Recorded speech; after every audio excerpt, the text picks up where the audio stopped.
Hola a todos. Hoy nos sumergimos en una idea fascinante del libro de William McNeill, Plagas y Pueblos. Vamos a explorar cómo unas fuerzas completamente invisibles han sido, quizás, las más poderosas en la historia de la humanidad. Normalmente, cuando pensamos en la caída de grandes imperios, ¿qué nos viene a la mente? Seguro, ejércitos, batallas, invasiones. Pero había otra fuerza, una silenciosa, invisible, que operaba desde adentro y que a menudo era mucho más letal. Y aquí es donde McNeill introduce un concepto clave. Él ve la historia como una lucha entre dos tipos de parásitos. Por un lado están los que podemos ver, los que llamamos macroparásitos, los ejércitos, los recaudadores de impuestos, pero por otro lado están los microparásitos, y estos son los verdaderos protagonistas de nuestra historia de hoy. Son los virus, las bacterias, conquistadores invisibles que podían derrumbar una civilización sin mover una sola piedra. Bien. Ahora vamos a una parte fundamental, porque estas pandemias no solo mataban gente, no, su impacto fue mucho más profundo. Transformaron por completo la manera en que la gente pensaba, sus creencias y hasta la estructura misma de la sociedad. Fíjense en esta cita. Es realmente reveladora. Cipriano, un obispo de Cartago, dice que morir en la plaga es ser liberado del mundo. ¿Se imaginan? En medio de una catástrofe total, en lugar de desesperación, él ve una partida saludable. Esto nos muestra una mentalidad completamente diferente, una que encontró un propósito e incluso una especie de salvación en medio del horror. Y aquí está la clave. Resulta que, en un mundo asolado por la plaga, el cristianismo tenía ciertas ventajas. Por un lado estaba el deber religioso de cuidar a los enfermos. Y esto no era algo menor, ¿eh? A veces algo tan simple como dar de beber a alguien podía marcar la diferencia entre la vida y la muerte. Y por otro, ofrecía algo que el paganismo no podía: consuelo. Daba un sentido al sufrimiento, una promesa de vida eterna. Imagínense el poder de ese mensaje cuando la muerte estaba en cada esquina. La iglesia no solo sobrevivió, sino que se hizo inmensamente fuerte. Ok, pero hablemos del culpable. ¿Qué era exactamente esta enfermedad asesina? Vamos a meternos un poco en la biología de una de las pandemias más famosas, la plaga de Justiniano. Bueno, hoy estamos bastante seguros de que la plaga de Justiniano fue, en realidad, la peste bubónica. Es causada por una bacteria, la Pasteurella pestis. Pero lo interesante es que no era originaria de la zona. No. Esta plaga fue una viajera. Llegó al Mediterráneo desde muy lejos y lo hizo usando las rutas que los propios humanos habían creado. A ver, ¿cómo funcionaba esto? Es una cadena de transmisión casi perfecta y terrible. La infección vivía tranquilamente en roedores salvajes por allá en la India o África Central. Luego las ratas negras, que son de la India, se colaban en los barcos mercantes, y claro, con ellas viajaban sus pulgas infectadas. Cuando el barco llegaba a un puerto, las ratas empezaban a morir, y las pulgas, buscando un nuevo hogar, saltaban a los humanos. Y así, la peste se extendía de puerto en puerto como la pólvora. Y el resultado fue apocalíptico. En el peor momento de la plaga, en la gran capital de Constantinopla, se calcula que morían unas 10.000 personas cada día.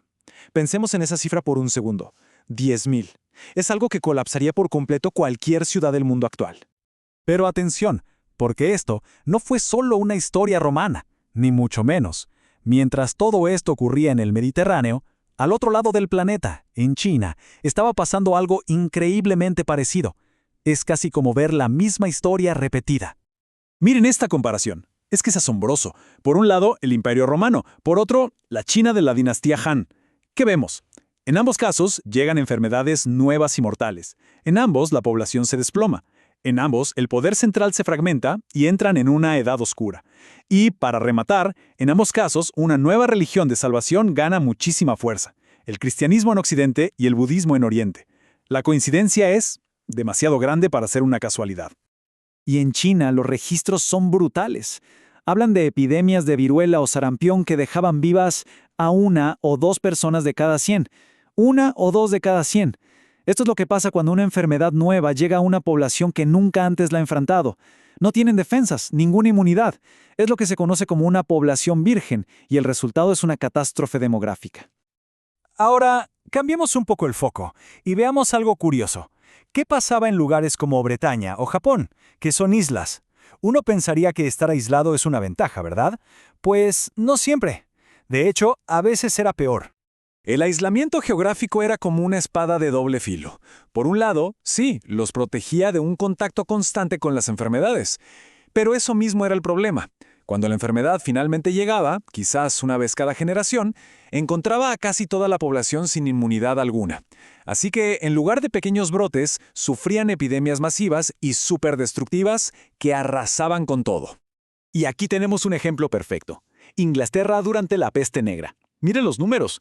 En menos de 30 años, la población se redujo de casi 4 millones a poco más de 2. Desapareció más de un tercio de la gente. Un golpe demográfico absolutamente brutal para una isla que no tenía defensas. Pero la historia no termina aquí, claro, porque con el paso de los siglos, algo empezó a cambiar. La humanidad y estos asesinos invisibles comenzaron a adaptarse el uno al otro. Llegaron a una especie de equilibrio, una tregua biológica. Este proceso se llama acomodación biológica y es fascinante. Básicamente, esas plagas que mataban a gente de todas las edades, con el tiempo se convirtieron en enfermedades infantiles. ¿Por qué? Porque la población desarrolló inmunidad. La mayoría de los adultos ya las habían pasado de niños, así que sobrevivirán. El sarampión, por ejemplo, pasó de ser una sentencia de muerte a una enfermedad común de la niñez. El impacto en la población general se redujo muchísimo. Y este proceso, aunque fue larguísimo y costó millones de vidas, al final permitió que las poblaciones se recuperaran. Allá por el siglo X, tanto en Europa como en China, la gente empezó a multiplicarse de nuevo. Japón e Inglaterra tardaron un poco más, pero para los siglos XIII y XV respectivamente, también alcanzaron ese equilibrio. Se había llegado a un nuevo punto de partida, y esto preparó el terreno para una nueva era de crecimiento. Entonces, el viejo mundo, Eurasia, después de 1000 años de plagas, se adaptó. Desarrolló defensas. Pero, ¿qué pasó cuando todas esas enfermedades acomodadas cruzaron el océano y se encontraron con un nuevo mundo con poblaciones que no tenían absolutamente ninguna defensa? Bueno, eso desató una de las catástrofes demográficas más grandes de la historia de la humanidad. Pero esa ya es otra historia, y la dejaremos para un próximo análisis.